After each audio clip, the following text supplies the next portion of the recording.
மேற்கு தொடர்ச்சி மலைப்பகுதிகளில் தொடர்ந்து பெய்து வரும் மழையின் காரணமாக திற்பரப்பு அருவியில் தண்ணீரானது ஆர்ப்பரித்து வெள்ளமாக ஓடுகிறது. இதனால் அங்கு குளிப்பதற்கு சுற்றுலா பயணிகளுக்கு தடையானது விதிக்கப்பட்டிருக்கிறது.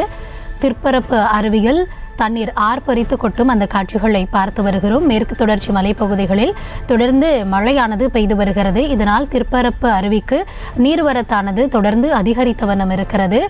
தொடர்ந்து பெய்யும் கனமழையின் காரணமாகவும் அங்கு நீர்வரத்தானது தொடர்ந்து அதிகரித்து வருவதால் அருவியில் குளிக்க சுற்றுலா பயணிகளுக்கு அனுமதியானது மறுக்கப்பட்டிருக்கிறது. திற்பரப்பு அருவியில் ஆர்ப்பரித்து வெள்ளம் கொட்டக்கூடிய அந்த காட்சிகளை பார்த்து வருகிறோம். வெள்ளப்பெருக்கு காரணமாக சுற்றுலா பயணிகள் குளிக்க தடை விதிக்கப்பட்டிருக்கிறது. செய்திகளை உடனுக்குடனும் துல்லியமாகவும் தெரிந்து கொள்ள சப்ஸ்கிரைப் பண்ணுங்க.